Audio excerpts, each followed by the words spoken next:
ফেনীর সিলোনিয়া বাজার, আর এই এলাকাটিতে বিদ্যুৎ নেই গত 6 দিন ধরে। এখানকার মানুষের অন্যতম একটি ভোগান্তি মোবাইলের চার্জ ফুরিয়ে যাওয়া। অন্যান্য জায়গাগুলোতে যেখানে ফোনের নেটওয়ার্ক নেই, এই জায়গাটিতে তার থেকে ব্যতিক্রম, ফোনে নেটওয়ার্ক আছে কিন্তু মোবাইল ফোনে চার্জ নেই।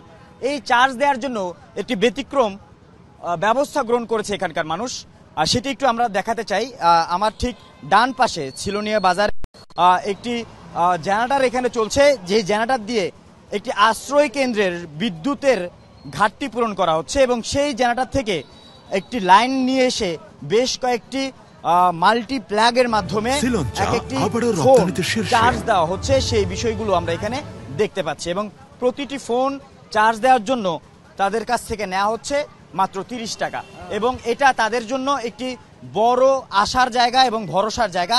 টাকাটা বড় কথা নয়, তারা এই মুহূর্তে এই ধরনের একটি সুযোগ সুবিধা পেয়েছে, সেই সুযোগ সুবিধাটাই তাদের কাছে অনেক বড় একটি বিষয়। প্রতিটি মোবাইল ফোন দেখা যাচ্ছে একেবারে বন্ধ অবস্থায় রয়েছে ডিসপ্লে, এবং সেই ডিসপ্লে অন হওয়া পর্যন্ত মানুষ অপেক্ষা করছে ঠিক কখন মোবাইলটি অন হবে, এবং সেই অন করার জন্য সম্পূর্ণ চার্জ দেওয়ার জন্য অপেক্ষা করছে সবাই। প্রতিটি মোবাইল ফোনে কিন্তু আমরা দেখতে পাচ্ছি যে একটিরও ডিসপ্লে অন নেই, অর্থাৎ ফোনগুলো সচল নেই, চার্জ না থাকার কারণে বন্ধ হয়ে আছে, এবং বন্ধ রেখেই তারা সম্পূর্ণ শতভাগ চার্জ দেওয়ার যে চেষ্টা, সেই চেষ্টাটি এখানে করছে।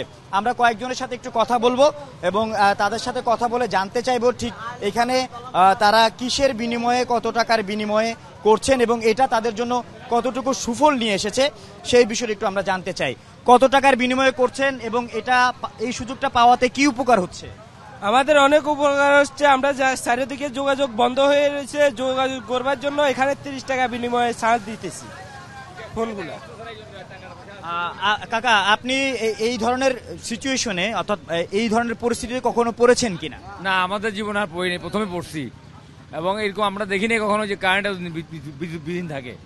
আমরা এটা সরকারের আশা করব যত সম্ভব আমাদের বিদ্যুৎটা দেওয়ার জন্য।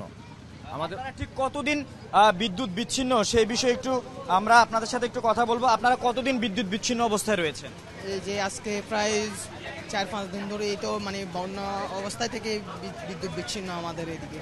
এটা হচ্ছে আমাদের আস্থার জায়গা, মনে করেন যে নেটওয়ার্ক ছাড়া আর বিদ্যুৎ ছাড়া তো আমাদের মানে চলাচল একবারেই এখন হয়ে যায়।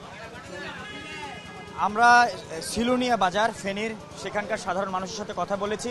তারা 30 টাকার বিনিময়ে একটি ফোন শতভাগ চার্জ করার সুবিধা পাচ্ছে এবং এটা তাদের অন্যতম একটি বড় সুবিধা, তারা এটাই আমাদেরকে বলছে। আল আমিন শিকদার, যমুনা নিউজ, সিলোনিয়া বাজার, ফেনী।